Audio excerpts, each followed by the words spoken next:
พระธาตุจอมพอเวียงปะเปาเมืองเชียงไฮ้ปึกก็ได้ทำการหล่อเตรียมแน่ศรัทธาญาติโยมทั้งหลายไฟได้ไปพ่อง อาตมาเต็มได้ไปสักกำติดการติดงานทั้งเพพ่องกับมานั่นพ่องกับมานี่โยมมันก็มาประชุมกันนะพอดีเพิ่นจะได้มาเป็นกอหล่างช่างแปลงซุ่มประตูโค้งคือวัดเนาะเพราะวัดห้วยแหนก็เป็นวัดใหม่ก็ฟังชื่อบ้านใหม่สามัคคีอีหยาแสดงว่าใหม่ที่สุดในตำบลแม่สุกเขานี่นะญาติโยมทั้งหลายมันยังจะมีสาธารณูปการเพียบพร้อมกันเตี่ยแล้วอันที่เป็นเอกพอจะมีนามีตานี่ก็มีกวิหารหลังเดียวนะปี67ปุ่นปี68เฮาก็จะได้ปุ๊กศาลาขึ้นมาแหมหลังหนึ่งแหมเพื่อนศาลาบาทไปใจกับการงานในพระศาสนาวันนี้ญาติโยมเพิ่นก็มาหาเบิกก็ว่าจะมาแหกมาท่านพระอาจารย์ทุกปีเนาะเพิ่นจะแหกเฮาจะแหกขึ้นกับปอจะมาก่อร่างสร้างแปลงแตกกะพอดีเปิดกับบ่ใครมีเวลาอย่างแต่ยังว่าก็จะมาแหกคือเฮาก็ก่อยเป็นก็ก่อยไปเนาะเฮาก็ก็ยินดีจัดนักมาญาติโยมทั้งหลายวันนี้เฮาก็ไปกันนี่พุ่นเนาะเมืองเชียงไฮ้พุ่นโลวันที่23 24 25ก็เดือนสิงหาคมก็จะเดินทางเอาเตียนทั้งหมดทั้งมวลที่เฮารอกันนี่ไปตอดปูนเมืองอีสานพุ่นโลรถออกเดินทางเมื่อเจ้าก่อนไงหลายตีหลายทางเนาะเพราะฉะนั้นก็เป็นการบอกบุญบอกกุศลมาทางในรายการเฮานี่ตัวคืนสีขาวเจียงใหม่เจียงไฮ้ลำปูนลำปางเป๋น้ำพะเยาเห็นแหละเรียกขายทั้งหมดทั้งมวลจะได้ปะได้ปุ๊บกันวันนี้ออกเหมือนเดิมทั้ง Facebook ไล่วันนี้ก็ได้น้องนัดเป็นคนจุยนี่แล้วก็ยังได้ไปลงโปรแกรม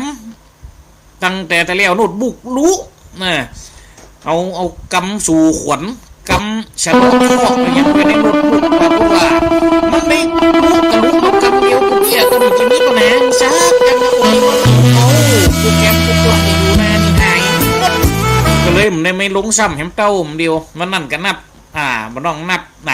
น้องนัดเขานี่มาจุยช่วยไปช่วยลงโปรแกรมใหม่กระแซมได้อยู่วัดเนี่ยสดาทั้งหลายเป็นตัวเจ้ารู้บุตรคนหนึ่งลากบุตรคนหนึ่งจุ๋งเนี่ยจะได้เนาะสดาทั้งหลายเขาก็จำเป็นได้ไปได้ปืนนั่นนะเจ้าแจ้งมาไปปุ่นนิมนต์ไปทำบุญกระดูกไปทำบุญกระดูกไปดับทานแม่เขาทำว่าครูเขาก็เดินทางไปกับมากระจัดไก่เปิดบอกว่า8:00 7:40จำลำเขาก็ออกวัดออกวาไปกะปนอยโตนนึงอยากะเขากับขเมนลูกนี่เป็นดีอยากะ ลูกวัดไว้เห็นไปเหี่ยวตรงขาไปไก่ยังมันก็แจ้งไปกระเตียวไปก่อนมูมซ้ำเน้นกับอยู่เตี่ยป้าเท่าเป็นว่าปุ่นมาถึงน้ำเตี่ยดุต่างตบยุงลกูมาบริจาคเลียดหาหอมเนี่ยกะเจ้ากุมกันนั่งตึงวักตึงตบบะเบะปอมมาเตียไปปีขวัดกูเนี่ยกะมายิงเวียนห้องน้ำไม่ชวมบัตเตอร์เวทเห็ดแต่ยุ่มโลนะครับเจริญพรนะวันนี้ตั้งFacebookไล่ก็มีผู้ติดตั้งท้ายเข้ามาตั้งดีเจน้องนัดนะครับเจ้าหน้าที่ไฟตั้งผู้ดูแลจัดการในการถ่ายทอดดึงลิงก์จาก Facebook ไล่เข้าสู่FM 106.50นะครับแล้วก็ลูกศิษย์เก่านะครับของวัดห้วยแหนเท่านี้เปิดกระตักเข้ามาได้มามาจ๋าทาง Facebook ไล่นะครับก็ขอเจริญพรทั้ง2ท่านเป็นยังยิ่งนะครับเราทั้งหมู่ที่เป็นปิดท้องหลังพระหรอกอย่างกับน้องนัดเท่านี้ หลายผู้เปิดกระจุยเข้ามาตลอดทางอาตมาภาพมันยังไม่ได้ไปลงโปรแกรมกันเตือนทั้งอาจารย์มันก็ดีเป็นที่ปรึกษาเนี่ยญาติโยมทั้งหลายกูสิงกูยังมันก็ยังมีตัวหนุนหลังโลมันก็นี่ อันนี้เขาเป็นตั้งหน้านะที่เขาได้มาปะมาปุบมาอูมาจ่าได้ยินเสียงกันนี่หน้าต่อหน้าตาต่อตานี่ เอ็ดก็ตาต่อตาหน้าต่อหน้าฟังในเพลงมันกะตาต่อตาฟันต่อฟันน่ะมันงอเนี่ยแต่เบื้องหลังในความที่เขาได้มาปะมาปุบกันนี่ย่อมจะต้องปึงปะอาศัยคนเหล่านี้ที่ก้อยจ่วยเหลือเนี่ยศรัทธาทั้งหลายวันนี้ที่เขาไปทำบุญมาเหมือนกันโอ้โหโตไข่ดินเดนโลกประกอบตานรอตานคันน่ะแต่ละหัววัดประกาศถวายแต่ละหัววัดละ1,500 บาทติดต่อไปติดตุลุงดอยน่ะหลวงพ่อพระครูปฏิพานธรรมทินนะจะอาวาสประพาสจอมพอเวียงปะเปาเมียงเจียงหายดูศรัทธาบรรดาพ่อแม่พี่น้องเปิ่นกับไปกันหลายผู้หลายกันเอ้าจังใดโทรมาจ้าแม่ยายแก้วบรรกาศโป่งเจริญพรแม่ยายแก้วเด้อออกปากกาอันนี้ออกอะไรโลเดี๋ยวนี้ออกวิทยุแล้วนะออกวิทยุแล้วครับเสียงแม่ยายออกกว่าเดิมเดี๋ยวนี้นะเป็นแล้วเปิด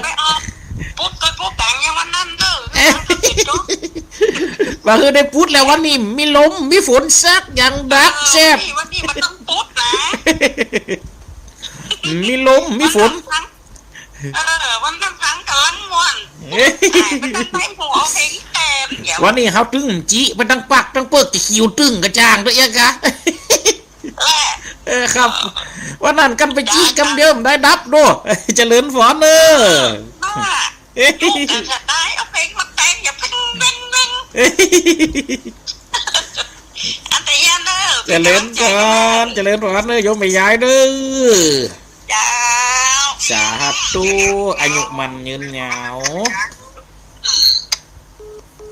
อันนี้กระโยมไม่ย้ายแก้วบ้านกาดปูงสัตฮัตทมิกกี่ดีตักเข้ามาอูตักเข้ามาจ๋าติดตะเลี้ยวมันดับไปหอบปักมันหลวมเนาะเขาได้อูฟังนะเขากะจิกันด้วยว่ามันมีปัญหาอย่างนะเอาคนใดมาหันตะเวทบุกไล่นะเขาจะจี้ให้พอนะมันอยู่ในห้องเขาในมดอะตัวคัดเอานะมันอยู่ในห้องที่ห้องออกอากาศเนี่ยญาติโยมทั้งหลายวันนี้เขาก็ไปห่วมทำบุญกันบุญมาเนาะอันใดที่เป็นบุญอันใดที่เป็นกุศลนี่เป็นหลอดเตียนหล่อบางวัดบางวาเป็นงะงามเป่งเป็นขี้เฟืองหูบ12 ปีนักษัตริย์ล่อใจเป่างีเมาสีใสสง่าเม็ดสันเล่าเศษใกล้นี่ศรัทธาทั้งหลายอันนี้แม่บัวไข่บรรทุกหัวจ้างเนอเจริญพรโยมแม่บัวไข่เนอ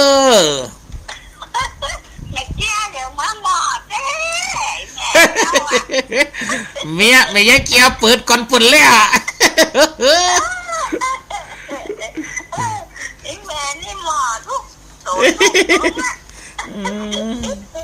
ก็โทรมาเลยแหละไม่ยายเกียวนะได้ยินทีก่อนทั้งปูนไม่ยายได้ยินทีก่อนไหนโอ้บอกไปได้กว่าห้องตะกี้มได้ถามสักคำนั่นไปวัดลุงตู่ด้อยก็ไปหมูนะ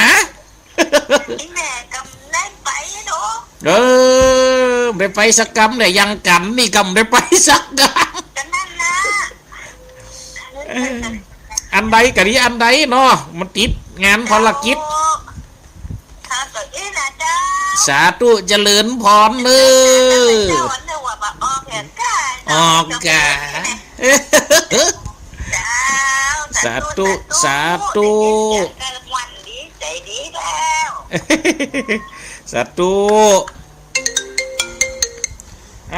เจริญพรโยมแม่สีกุลบ้านหนองลองเจริญพรโยมแม่เด้อ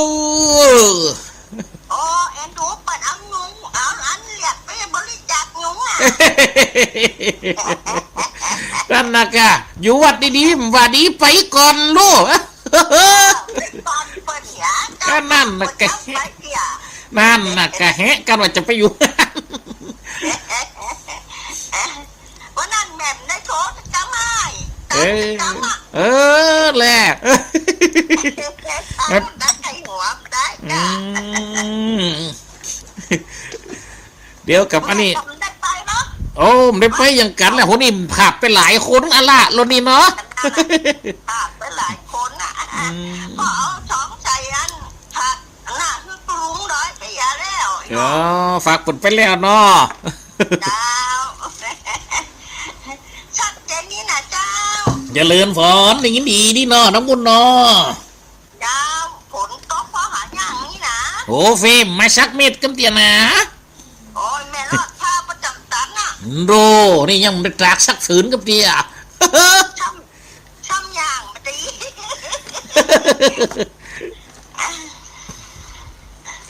กำลังใจนะ สาธุเนอะโยมแม่เนอะ เจ้าสาธุเจ้า สาธุสาธุ อยู่ห้าหนักในแก้วนะ เอ้ย ยายแก้ว สาธุ เจ้าสาธุเจ้า อายุมันยืนยาวกูคู่กูคนน่ะอันนี้ก็เป็นแฮมพูแฮมตันหนึ่งตีโทรมาเป็นสหัสมิกอูจากันดีตลอดระยะเวลาที่ผ่านมา วันนี้ฟ่องก็ได้ไปฟ่องกำได้ไปฟ่องไปตึงตัวฟ่องก็ไปกระซองฟ่องกระทรงกำลังอกกำลังใจไปทำการรอเตียน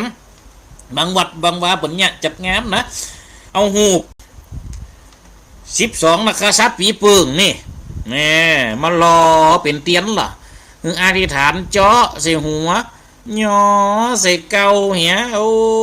ผมก็เกิดปีหนูเนาะปีหนูกับใจโลเป่าเนี่ยงัวนี่ใจเป่าใจเป่าหนีนี่เสียหรอน่ะใจเป่างัวน่ะหนีเสียเมากระตายเอามาประดิษฐ์เป็นหูบโลกเอาไปอธิษฐานเจาะใส่หัวย่อใส่เกาเอาไปรออย่างก็วัดเฮานี่ปีนี้มีที่ไหนมาติดต่อสักวัดนะไหม มีโยมที่ไหนมาติดต่อเอาเตียนมาถวายกำเตียดักเสียบเฮ้ยมีกะตีเดียวนะตีท่านพระอาจารย์สนีกะหลงติดต่อมาอยู่ตีเดียวนะเดี๋ยวนี้ปีนี้ดักเสียบปีแล้วได้โซลาเซลล์2ตัว2 เวน2 เวินอีกแล้วนะโซลาเซลล์อย่างนั้นนะจานบินอีกอ่ะบัดโต้ว่าปีนี้เหลืออันเดียววางล้มหลวงวางก้อนนั่นเต้าตั้งปักกระดิกยั่วลงบนเตะกาบงาปาดเต้าอากาศนักอะละกับมึงเฮ้ยอากาศเอามาไว้ปืนวิหารเดินก็ขึ้นตีหนึ่งไปถ้าจะลืมคิงออกคนเดียวปัดโต้เจงลึงเขากระพังอะกะมานอนในปืนวิหารแม่เอ้ยไฟลุกที่ไหนมาก็ยองไปพอป้าโทรโซลาซิวออก เนี่ยเห็นหน่อยกูชอกไอ้กาเกิดในใจไฟมาออกคนเดียวนี่ปีนี้ก็เลยเหรียญดวงเดียวนะเตียนกะได้ติดต่อมาตีเดียวอย่างนะตีอื่นติดต่อมากำเตือนี่กำเป็นยังแล้วแต่จะตานาบุญหนุนตุเจ้าบันดอกไอ้ล่ะ นะ